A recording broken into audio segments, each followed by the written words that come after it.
Stephen, thank you so much for talking to us and welcome back. You just recently came back from SACM, from the Plenary Assembly. How are you today? Thank you very much indeed, Sheila. I'm very well, thank you. It's a little bit chilly today and we're having some rain here in Pretoria. I'm a little bit tired as well from the trip from Kigali, where we had, as you say, the second plenary, which was a very successful and very interesting meeting. Quite amazing to bring all these bishops together from all over Africa, from north to south, east to west. Lovely. And I believe that during this plenary session, which by the way is concluding today and tomorrow with the board meeting, but usually it concludes after 3 days of deliberations. So during this plenary session, this August plenary session, you delivered a brief report about the assembly in SACM. Take us through some of those highlights. Well, SACM had a theme, that extends from this Jubilee year to the next Jubilee year, in other words, 25 years' time. And it's really about building reconciliation, peace, and unity, of living as the family of God in Africa. And they have the pastoral plan that they have proposed and that will be implemented in different countries by the bishops' conferences and adapted to local needs. And so it really is a unitive type of program, because it's bringing the whole of Africa together in all our diversity and in all our difference. I think the important thing about SACM is precisely that, that we get together as Africans and we can learn from each other, because there are extraordinarily wonderful things happening in the church in Africa. And we in South Africa have got a contribution to make, but we can also learn a lot from other African countries and conferences. And so speaking of family life, I believe that was one of the topics also addressed by the bishops here during the plenary.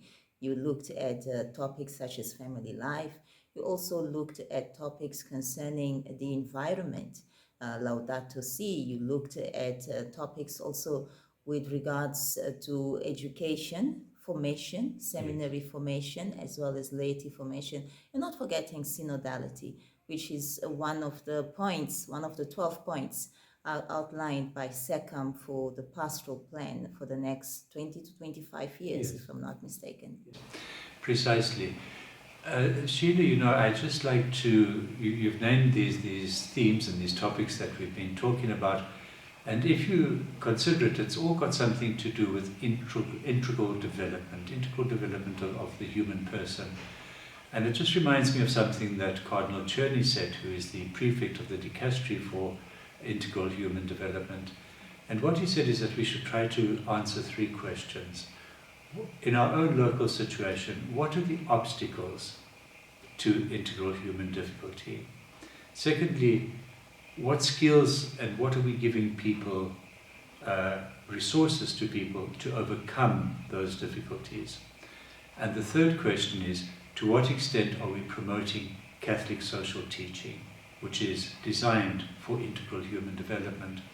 And when we talk about family life, for example, that is absolutely fundamental to the development of a person. The family is meant to be the first church, the first place where we learn about God and experience God's love. It's meant to be the first school, because in the family are taught things like conflict resolution, how to reconcile, how to forgive, how to live with other people. And we know that we live in a very broken society. Many families are hurting, many families are in pain.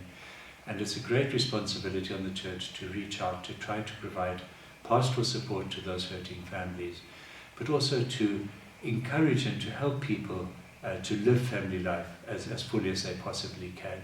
So this must be a priority for us, not only in South Africa or Southern Africa, but certainly throughout the world, because family life has changed fundamentally in many places. And of course, in this Jubilee year of hope, there are quite a number of Jubilee celebrations.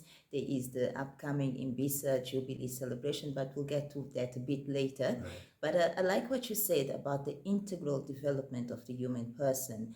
And speaking of the Catholic Church offering spaces or offering assistance to that growth you also addressed the issue of a Catholic Institute of Higher Education, perhaps the other way around, the title, but you addressed that, perhaps the amalgamation of seminaries and as well as the formation of seminarians alongside lay people. Let's talk about that.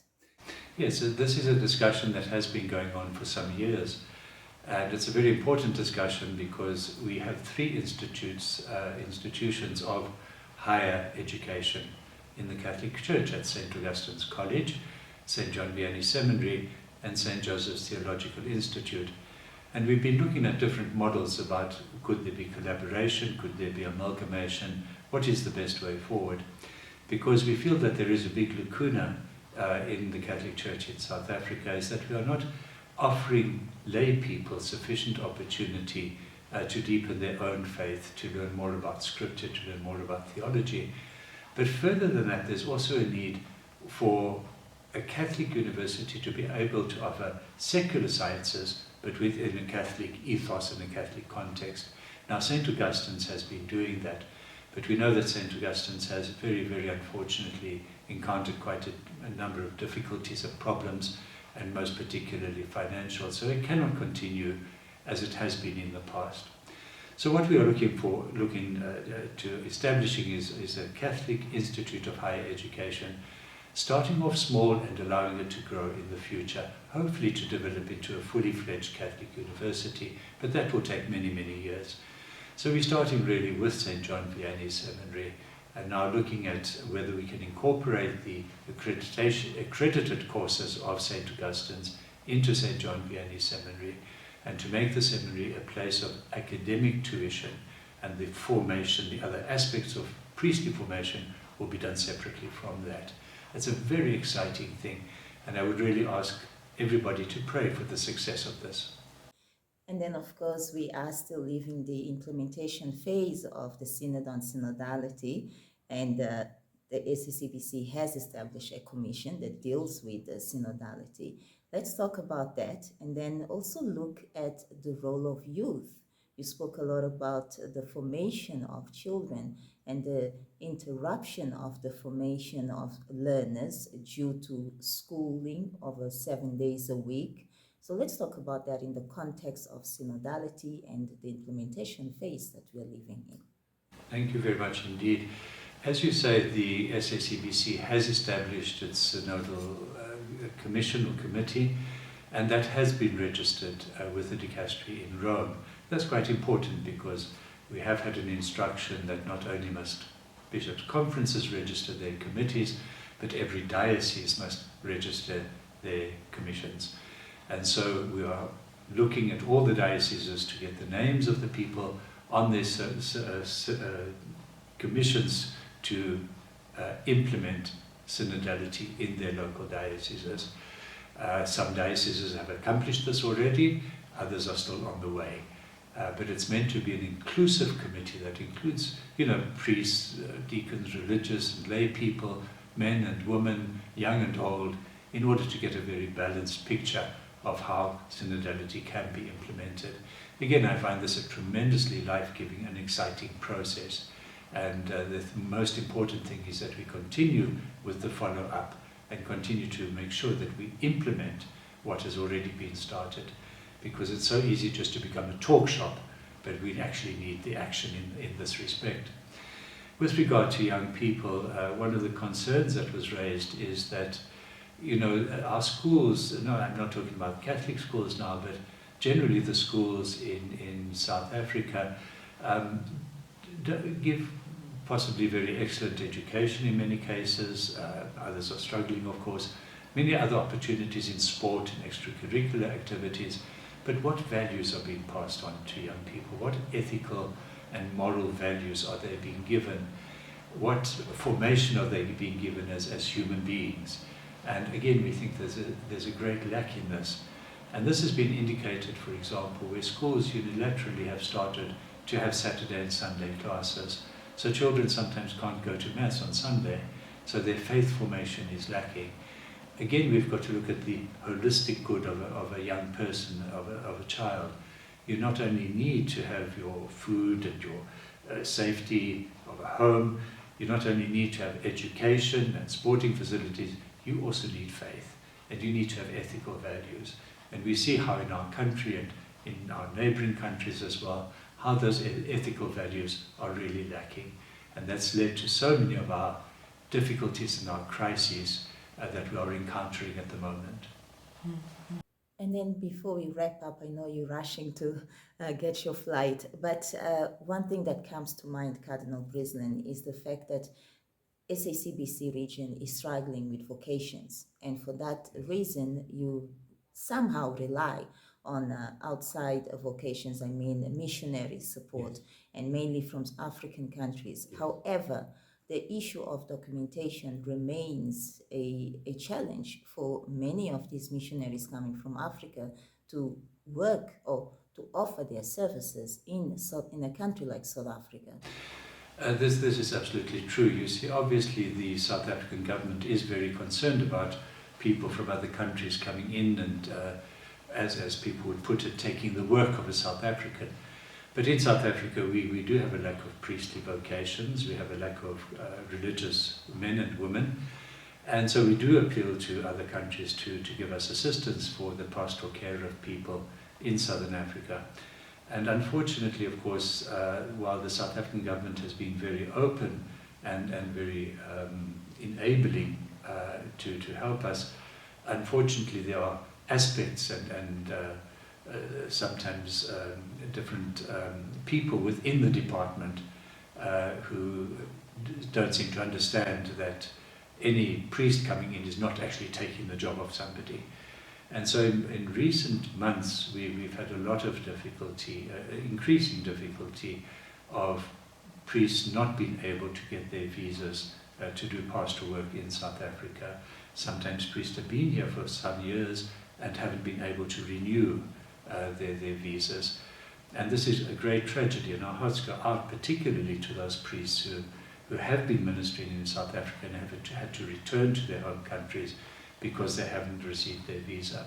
We do intend to take this up with the department, and we are going to seek a meeting with the minister, just so that there's an understanding that truly, I mean, we are building South Africa through the influence of priests and sisters. We're not destroying anybody's job. And then the national dialogue, we heard the good news of the appointment of Bishop Sitembele Sipuka. Let's talk about that in the context of SACBC. Where are you with regards to the national dialogue? We are enormously proud and pleased that Bishop Sipuka was appointed to the Eminent Persons Group. It must be noted that he wasn't appointed as a representative of the SACBC. He was appointed in his own right as a person who has given great leadership in this country and a person who is deeply concerned for the country and a great thinker. And it was for that he was appointed. But we are happy that he comes from the SACBC. The SACBC itself will continue to reflect on the national dialogue. We do give it our support in principle, but we will continue as time goes on to reflect on it and to see how things are going, and we will have our own independent voice in this as the Bishops' Conference regarding the national dialogue. But it truly is an opportunity, I think, for us as South Africans to make a difference for the future. It could also go horribly wrong, of course, we know that, but I think we must give it a chance. Cardinal Brislin, thank you so much for your time. And then lastly, the Golden Jubilee of IMBISA. You are a member of IMBISA, the church celebrating 50 years. Lovely. And perhaps, Sheila, if I could, just before answering that question, just talk a little bit about the Day of the Care for Creation. Simply because, you know, the Holy Father celebrated that beautiful Mass in the gardens of Castel Gandolfo, and he has given us a liturgy now for a Mass for the care of creation. It's not yet a feast. We hope it will become a feast. And why we think it should become a feast is that we don't really have a celebration or a feast, a solemnity, celebrating God as creator. And primarily God is creator. God gave life, continues to give life, all life comes from him. And this is something that we should celebrate. Obviously we celebrate our salvation, our redemption, through the cross and the resurrection and ascension, but it's so important also to remember that life comes from God. So we pray that we will get this as a feast or a solemnity in the future. IMBISA is going to be tremendously exciting. This is bringing together the countries such as Lesotho, Zimbabwe, Angola, Mozambique, Namibia, South Africa, Botswana, together as bishops' conferences. We'll get excellent input, and we will celebrate the 50 years of this collaboration, this unity between our countries. Once again, thank you so much for your time. And of course, without forgetting, one big aspect of this plenary session was also the farewell of Monsignor Dario, someone who has been working alongside the bishops for the past 5.5 years. Your words to him?